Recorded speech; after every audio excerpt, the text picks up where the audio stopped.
And he said to me, "You believe the world is round?" I said, "Yes." That means in his background, it can't be. So I pointed to his head, showing me how smart he was. He said, "If the world is round, man fall me down here. All the water, he fall me down from the world." Do you understand that now? And I figured, well, I got to get to this guy if I want to change the world. So I put a balloon in his hand, and I rubbed the balloon with fur fast. And I put some cornflakes in his hand and told him to hold it away from the balloon. Okay. And all the cornflakes, when you rub it, you generate static electricity, and all the cornflakes jumped up to the balloon. And he said, "World, he magnet?" I said, "Yeah." "Ah." I went in the next room and explained that to the Arab. Now look, the average person doesn't like to confront people that think differently than they do. Now you can get along with people who say, "Look, folks, the earth is a little round and a little flat," and you get along with a lot of people. But that's not the business of science. They used to believe that the stars went around the world, that the world was the center of the universe. And so that was smashed. We still believe in gods and demons. If you go to Mexico, the rooms are at different heights in the middle-class home. And I asked, "Why do you make all the rooms at a different height?"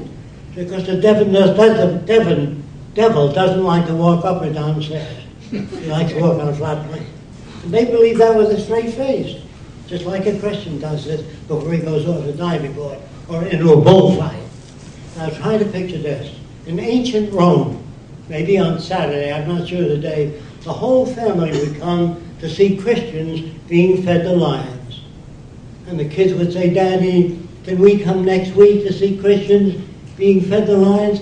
"If you behave yourself." So, are these kids insane? No. That was normal to that time. If you're brought up in the Arab world, a man looks at an object like he's not that interested in it. He says, "How much you want for that?" And he says, $10. "I give you $3. Well, that's normal to that country. When the guy comes to Sears, the Arab, he says, "How much you want for the clock?" Like he's not that interested. The clerk doesn't even know. The clerk picks it up, he says, $8.95. "I give you $2. Goddamn sorry. It's normal for that person where they're coming from to do that. Do you see that? There are no good or bad people. A serial killer is made that way. If he's genetically damaged, he's not responsible. If his brain is warped, he's not responsible. And the psychiatrists work ass backwards. They try to change the person. It's really the culture that fucks people up badly. Understand what I'm saying? The culture. There's no bad words. They're just different expressions. So, all of your congressmen lie. The Democrats lie about the Republicans lie about the Democrats, and even guys like Carl Sagan tried to raise money to communicate with extraterrestrials. They want to build big antennas. If the Democrats can't communicate with the Republicans, and husbands and wives have difficulty communicating, how the hell are they going to communicate with extraterrestrials? Let's assume there were extraterrestrials. Anything that can travel 100 million light years through space is not like us. They don't want to meet your president. The president will be an asshole. He's an ignorant man, Bush and his whole group, very stupid. The Democrats just a little behind. But there's no such thing as intelligent government. Government is managed to keep things the way they are. People are elected to political office not to change things, but to keep things as they are. The same with universities. They depend on funding from big corporations. So guys like me don't get much of a chance to speak to university students. I'm considered not a boat rocker, but a boat sinker. So if you sink the boat, if you speak frankly and the truth, your chances of getting on radio, NBC, CBS are zero, because they depend on sponsors. When I was on Larry King, I was on 4 times, he said to me, "You attack the drug companies, the cigarette companies, the auto companies." I never did attack the auto companies. This is what I said on the Larry King show. I said, if you have an airbag in front of you, it's all right. But if you get hit on the side, Your head goes right through the glass. The whole inside has to be an airbag. You understand what I'm saying? Okay. So he said, why don't they do that? I said, Larry, I can't answer that. I can only tell you they don't do it. Then I said, if you don't want war, Larry, you have to bring all the people of the world together. And they don't know how to do that. They want to bring democracy there. You can't bring democracy to a nation that has a different set of values unless they choose it. And how do they choose it? Through education. Can you educate them? Of course not. You can't control people unless you make them pretty much uninformed as best you can. The reason you do that, you can control them. If you teach people to think and reason, you can't, in times of war, get anybody enlist in the army. You can't move people en masse, so you make them all alike. Here's what I mean by that. If we taught history, real history, the new American history, it'd be history of our country, the mistakes we made, the good things we did, that would be for all nations. So people do not always do the right thing. They can't. And so you live in a managed world. And your kids in the future will say to you, wasn't it obvious that you paid off senators, you paid off governors, you paid off different people to get your will? Isn't it obvious? I guess not. And so, if you do away with the money system, you can't have sale of drugs. You can't pay off senators. You can't buy people. You understand what I'm saying?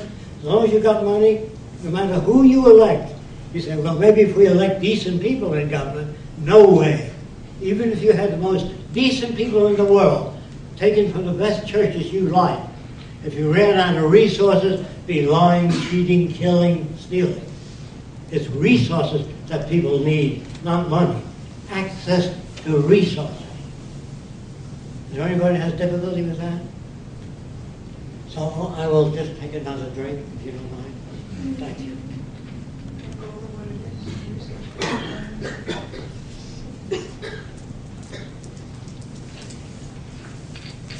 So what we advocate then is a resource-based economy. No money. Resources mean, today normal people, normal means screwed up. Normal people say, how much will it cost to build a new city like you have up there? That isn't the question. The real question is, do we have the resources to house everyone on earth, take care of everybody medically and every other? Yes, we do. We have more than enough resources. If you consider the money spent in World War II, we could have wiped out the slums all over the world. Educated people, built the best universities free of charge. Why do we do it free of charge?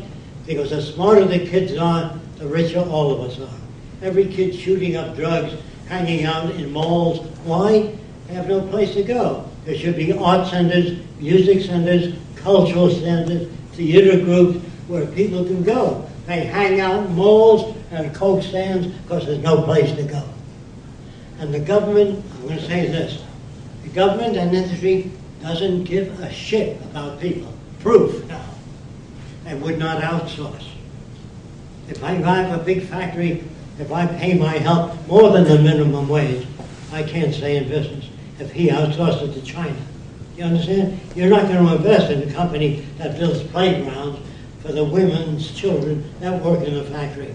You want the money spent on products, advertising, so the income is greater. So you invest there. So we're all sons of bitches in the monetary system. It makes us that way. When I say if you're not, consult your bank account to see who you are.